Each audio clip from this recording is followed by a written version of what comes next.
ఉదయమున నీవు ఎవ్వరినీ కలుసుకొనక ముందు ప్రభువును కలుసుకో.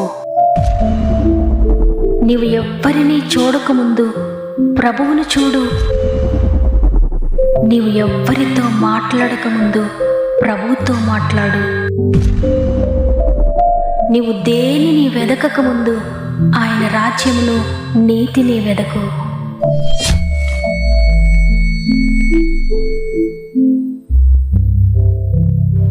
Praise the lord. God first అనే వాగ్దాన కార్యక్రమానికి మిమ్మల్ని ప్రేమతో ఆహ్వానిస్తూ ప్రభు నామంలో మీ అందరికీ నా యొక్క ప్రత్యేకమైన శుభములు తెలియజేస్తున్నాను. ఎలా ఉన్నారు దేవుని బిడ్డలారా? దేవుని కృపలో బాగున్నారని, దేవుడు మీకు తోడుగా ఉన్నారని, ఆయన మిమ్మల్ని నడిపిస్తున్నారని నమ్ముతున్నాను. నూతన వారంలోనికి దేవుడు మనల్ని ప్రవేశపెట్టారు. తన కృప చేత దినములు పొడిగిస్తూ ఉన్నాడు. మన జీవితంలో అనేక అవకాశాలు మనకిస్తూ ఉన్నాడు దేవుడు. చనిపోయిన వారం కంటే మనం గొప్పవారమని, మనం బలవంతులమని, మనం ఆరోగ్యవంతులమని కాదు. కేవలము దేవుడు మనల్ని బ్రతకమన్నారు కాబట్టి బ్రతికి ఉన్నాం. మనల్ని బ్రతికించిన దేవుని కొరకు మనం నమ్మకంగా జీవిద్దాం. మనకిచ్చిన ఈ శేష జీవితాన్ని దేవుని కొరకు వాడదాం. దేవుడు మనకిచ్చిన ఈ ఆరోగ్యాన్ని, బలమును దేవుని కొరకు వాడదాం. లేవగానే తప్పక దేవునితో గడపండి, ప్రార్థన చేయండి, వాక్యాన్ని ధ్యానించండి, వాగ్దానాన్ని మీ నోటితో పలకండి, ఎత్తిపట్టి ప్రార్థించండి, పదే పదే మీ నోటితో ఒప్పుకోండి. తప్పకుండా వాగ్దానాన్ని నెరవేర్పును మీరు చూస్తారు. ప్రార్థనతో వాక్యముతో మన దినచర్యను ప్రారంభించినప్పుడు దేవుని కృపకు పాత్రలం అవుతాం. ఆయన సన్నిధి మనకు తోడుగా ఉంటుంది. కాబట్టి దేవునితో మీ దినమును ప్రారంభించండి. ఈరోజంతా కూడా దేవుని సహాయాన్ని పొందుకోండి. అదేవిధంగా ఏ సమస్యలో, ఏ శోధనలో ఉన్నా మీ యొక్క ప్రతి ప్రార్థన అవసరత కామెంట్ రూపంలో నాకు తెలియచేయండి. నేను చేయగలిగింది ఒక్కటే, సమస్యలో ఉన్న మిమ్మల్ని అందరినీ దేవుని చేతిలో పెడుతున్నాను. ఆయన చేతులు మీ జీవితంలో అద్భుతాలు చేస్తాయి. ఆయన తన చేతులతో మిమ్మల్ని ఎత్తి పట్టుకుంటాడు, మిమ్మల్ని లేవనెత్తుతాడు, మీ జీవితంలో అద్భుతాలు జరిగిస్తాడు. సమస్త మహిమ, ఘనత, ప్రభావములు దేవునికే చెల్లును గాక. ఈ ఆదివారమున, ఈ పునరుత్థాన దినమున దేవుడు మనకు అనుగ్రహిస్తున్న వాగ్దానం ఆదికాండము 12వ అధ్యాయము 3వ వచనము.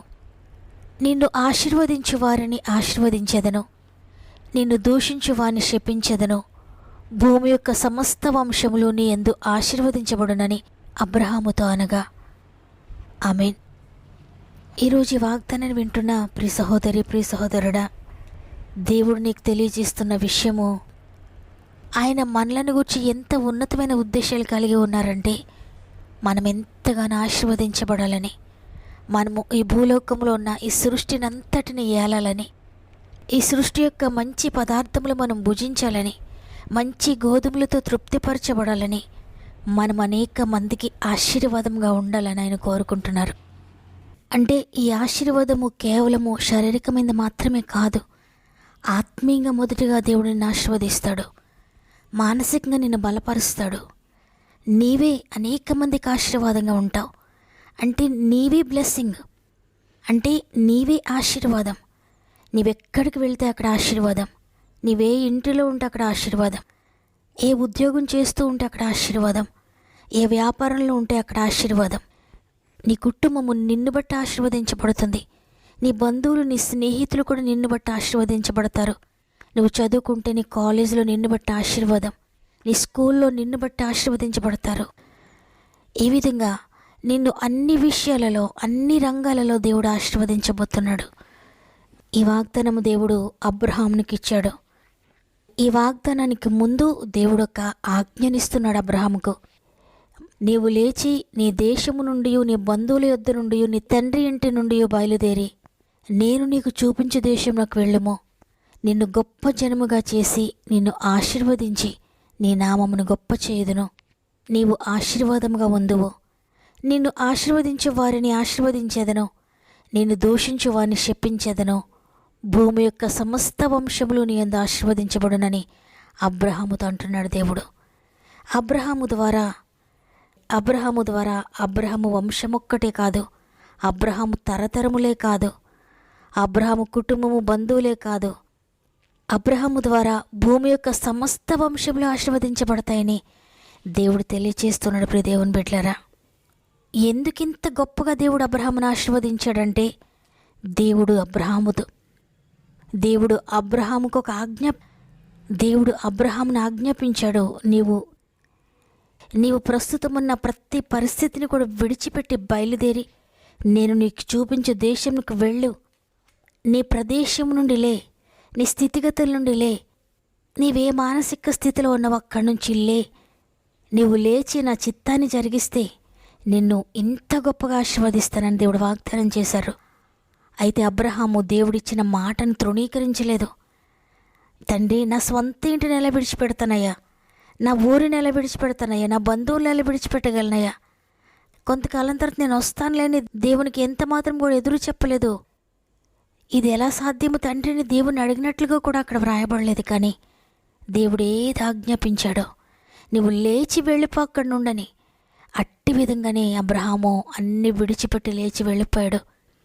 దేవుడు ఎక్కడికి తీసుకువెళ్తాడో తెలియదు, ఎక్కడ ఉండాలో తెలియదు, ఏ పరిస్థితులు కలిగి ఉంటాడో తెలీదు, తన ఫ్యూచర్ అంతా తనకి తెలియదు. కానీ నా ఫ్యూచర్ నాకు తెలియకపోయినా నేను నమ్మిన దేవునికి తెలుసు. ఆయన ఏ మార్గంలో నడిపిస్తే ఆ మార్గంలో నేను గ్రుడ్డిగా వెళ్ళిపోతాను. ఆయన ఎక్కడికి తీసుకువెళ్తే అక్కడికి నేను గ్రుడ్డిగా వెళ్ళిపోతాను. ఆయన వెనుక నడవడమే నాకు తెలుసు. ఆయన ముందు నేను నడవను, ఆయన వెనుక నేను నడుచుకుంటూ వెళ్ళిపోతానని అబ్రహాము దేవుని మాటను నమ్మి విశ్వాసంతో దేవుని వెనుక నడవడం ప్రారంభించాడు.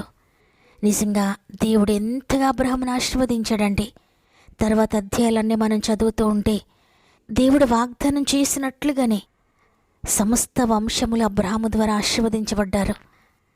ఒక్క కుమారుడు కూడా లేడు నాకు, ఇంత ఆస్తి మాత్రం ఉంది, ఈ ఆస్తి అంతటికీ వారసుడు నాకు లేడు, నా దాసుడే దీనికి వారసుడు అవుతాడేమో అన్నట్లుగా అనుకున్నప్పుడు దేవుడు అబ్రహామును దీవించాడు. ఒక్క కుమారుడే కదా అనుకున్నాడు. కానీ సమస్త వంశములు, సమస్త జనములు, సమస్త దేశములు అబ్రహాము కడుపును పుట్టిన ఇస్సాకు ద్వారా ఆశీర్వదించబడ్డ మనం చూస్తున్నాం. ఎవరైతే దేవునికి లోబడతారో, ఎవరైతే దేవుడిచ్చిన ఆజ్ఞ ప్రకారంగా ముందుకు వెళ్తారో, ఎవరైతే దేవుడు చెప్పిన దాన్ని చెప్పినట్లుగా పాటిస్తారో, నీవెక్కడ పాపంలో పడిపోయి ఉన్నావు అక్కడి నుంచి లేచి వెళ్ళు, ఏ శాపంలో నువ్వు ఉన్నావు అక్కడి నుంచి లేచి వెళ్ళు, ఈ అతిక్రమంలో నువ్వు ఉన్నావు అక్కడి నుంచి లేచి వెళ్ళిపో. నాకు ఇష్టం లేని ఏ పరిస్థితి నువ్వు ప్రస్తుతం కలిగి ఉన్నావో అక్కడి నుంచి లేచి వెళ్ళు. నేను నిన్ను ఆశీర్వదిస్తాను. నిన్ను ఆశీర్వదించడమే కాదు, ఎవరైనా నిన్ను ఆశీర్వదిస్తే వారిని ఆశీర్వదిస్తాను, ఎవరైనా నిన్ను శపిస్తే వారు కూడా శపించబడతారని ఈరోజు దేవుడు సెలవిస్తూ ఉన్నాడు. అయితే దేవుడిస్తున్న వాగ్దానాన్ని నమ్మి, తండ్రి నీవెక్కడికి చెప్తే అక్కడ వెళ్తానయ్యా, నీవే మాట చెప్తే దాన్ని వింటానయ్యా, నువ్వేది చేయమంటే అది చేస్తానయ్యా, నీ చిత్తమే నా చిత్తమయ్యా అని పూర్తిగా దేవునికి సమర్పించుకుంటే, ఆయన చిత్తానికి లోబడితే, ఆనాడు అబ్రహాము దీవించిన దేవుడే ఈరోజు నిన్ను కూడా దీవించబోతున్నాడు. తప్పకుండా ఈ వాగ్దానం నీ జీవితంలో నెరవేరుతుంది. ఎవరైనా నిన్ను శపిస్తే నీవే ఒక బ్లెస్సింగ్గా మారిపోబోతున్నావు. ఎవరైనా ఆశీర్వాదకరంగా ఉన్న నిన్ను ఆశీర్వదిస్తే వారు కూడా తిరిగి ఆశీర్వాదం పొందుకుంటారంట. ఆశీర్వాదంగా ఉన్న నిన్ను ఎవరైనా ఆశీర్వదిస్తే ఆశీర్వాదం పొందుకుంటారు. ఆశీర్వాదంగా ఉన్న నిన్ను ఎవరైనా శపిస్తే తిరిగి శాపాన్ని పొందుకుంటారు. ఇంత గొప్ప అదృష్టాన్ని దేవుడు అబ్రహాముకు దయచేశాడు. అబ్రహాం ఒక్కడే కాదు, అబ్రహాం వల్ల నీవు కూడా ఆయనకు లోబడితే నీ జీవితంలో కూడా ఇటువంటి అద్భుతాలు చేయబోతున్నాడు. కాబట్టి ఈరోజు అందరం కూడా దేవుని సొంత మోకరిందాం. అబ్రహామును దీవించిన దేవా, ఈరోజు నన్ను కూడా ఆశీర్వదించవా, నన్ను అనేక మందికి ఆశీర్వాదంగా ఉంచవా. మొట్టమొదటిగా ఆత్మీయంగా నన్ను ఆశీర్వదించండి, ఆయన కుటుంబాన్ని ఆశీర్వదించండి అని దేవుని చేతులకు సమర్పించుకుంటూ ప్రార్థన చేద్దాం. ప్రేమగల తండ్రి, నీకు వందనాలు. నీ కృపను బట్టి మరి ఒక వారంలో మమ్మల్ని ప్రవేశపెట్టారు తండ్రి. గతించిన వారమంతా మాకు తోడుగా ఉన్నందుకు వందనాలయ్యా. గతించిన వారంలో ఎన్నో అద్భుతాలు మా జీవితంలో జరిగించారు, ఎన్నో అపాయముల నుండి తప్పించారయ్యా. మరి ఒక నూతన వారిని అనుగ్రహించిన దేవా, ఈ వారమంతా కూడా మా ఆత్మీయ కుటుంబానికి తోడుగా ఉండండి అయ్యా. ఈ వారంలో వారు ఏ పని చేయాలనుకుంటున్నారో ప్రతి పనిని మీరు సఫలపరచండి.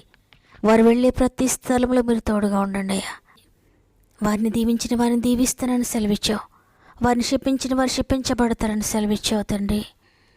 అంటే అంత ఉన్నతంగా ఆశీర్వదిస్తారని వాగ్దానం చేసావు తండ్రి.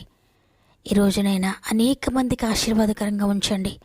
వారు ఎక్కడికి వెళ్ళినా అక్కడ వారి మాటల ద్వారా అనేక మంది ఆశీర్వదించబడాలి, వారి మాటల ద్వారా అనేక మంది బలపరచబడాలి, వారి చేతుల ద్వారా అనేక మంది నీ మార్గం తెలుసుకోవాలి, నీ ప్రేమను తెలుసుకోవాలి. వారి క్రియలు నిన్ను చూపించాలి. వారి చూపుల్లో యేసుని మీరు కనబడాలి. వారి జీవితము, వారి నడక, వారి పరిస్థితులన్నీ క్రీస్తును పోలినట్లుగా ఉండాలి.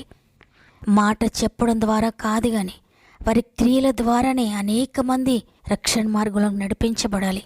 అంటే ఆత్మీయంగా ఆశీర్వదించబడాలయ్యా. వారొక్క మాట పలకకుండానే, సువార్తను ప్రకటించకుండానే వారి క్రియలే సువార్తగా ఉండాలయ్యా. వారి పనులే సువార్తగా ఉండాలయ్యా. వారి జీవితమే ఒక సువార్తగా ఉండాలి తండ్రి. అనేక మంది వారి ద్వారా ఆత్మీయంగా ఆశీర్వదించబడాలి. అనేక మంది వారి ద్వారా రక్షణ మార్గంలోనికి రావాలి తండ్రి. ఆ విధంగా ఆత్మీయంగా ప్రతి ఒక్కరిని బ్లెస్ చేయండి అయ్యా. ఎంతమంది అయితే ఈ వాగ్దానాన్ని విశ్వసిస్తున్నారో వారి ద్వారా అనేక మందిని ఆశీర్వదిస్తున్నందుకు వందనాలు చెల్లిస్తూ ఉన్నాను. మరి ముఖ్యంగా తండ్రి, ఎంతోమంది బిడ్డలు వారి ప్రార్థన అవసరత కోరుతున్నారు. ప్రతి ఒక్కొక్కరిని జ్ఞాపకం చేసుకోండి అయ్యా. వారి జీవితంలో ఉన్న ప్రతి సమస్య, ప్రతి శోధన యేసు రక్తంలో కొట్టివేయబడునుగాక. ఆత్మీయంగా ఎంతమంది కృంగిపోయిన స్థితిలో ఉన్నారో, పడిపోయిన స్థితిలో ఉన్నారో, నా కష్టాలను బట్టి నేను పడిపోతున్నానని తండ్రి నీకు దూరం అయిపోతున్నారో ప్రతి ఒక్కరిని తిరిగి లేవనెత్తండి అయ్యా. మానసికంగా ఎంతమంది నలిగిపోతున్నారో లేవనెత్తండి. అనారోగ్యంతో ఎంతమంది మంచంపై ఉన్నారు ప్రతి ఒక్కరిని ముట్టండి నైనా. అద్భుతకరమైన స్వస్థతను దయచేస్తున్నందుకు వందనాలు. మరి ముఖ్యంగా అనేక మంది ఆర్థిక బంధకాల్లో ఉన్నారు తండ్రి. అద్భుతం చేయండి తండ్రి. కోర్టు బంధకాలన్నీ కొట్టివేయబడుగా యేసునామములో. కుటుంబ కలతలోని విడుదల ప్రకటిస్తున్నాను యేసునామములో. ఉద్యోగ సమస్యలను విడుదల పొందుకొందరుగాక. వ్యాపారంలో సమస్యలను విడుదల పొందుకొందరుగాక యేసునామములో. విడిపోయిన భార్య భర్తలను తిరిగి కట్టండి తండ్రి. తిరిగి కలపండి నాయన. పొలం సమస్యలతో నలిగిపోతున్న ప్రతి బిడ్డని చేతులు పెడుతున్నానయ్యా. ప్రతి సమస్య యేసునామములో తొలగిపోనుగాక. పొలం అమ్మాలని, ఇండ్లు అమ్మాలని కోరుకుంటున్న ప్రతి బిడ్డ జీవితంలో అద్భుతం జరుగునుగాక. మీరు కార్యం చేయగా త్రిప్పివేసి వారు ఎవ్వరూ లేరయ్యా. మరి ముఖ్యంగా ఎగ్జామ్స్ రాస్తున్న బిడ్డలందరికీ తోడై ఉండండి అయ్యా. ఎవరైనా ఇంటర్వ్యూస్కి వెళ్తూ ఉంటే మీరు తోడుగా ఉండండి. గర్భఫలం కొరకు ఎదురు చూసిన ప్రతి కుమార్తె గర్భమును తాకండి నాయన. గర్భంతో ఉన్న బిడ్డలు కూడా జ్ఞాపకం చేసుకోనండి. 9 నెలలు మీరు తోడుగా ఉండి చక్కటి బిడ్డలు మీరు అనుగ్రహిస్తున్నందుకు వందనాలు. ప్రత్యేకంగా ఈరోజు పుట్టినరోజులు, పెండ్లి రోజు జరుపుకుంటున్న వారిని గాయపడిన చేతులకు అప్పగిస్తున్నాను. ఈ సంవత్సరం అంతా తోడుగా ఉండి నడిపించండి. ఈ దినం ప్రారంభిస్తూ ఉండి ఈరోజంతా మా ఆత్మీయ కుటుంబం అంతటికీ తోడేయండి.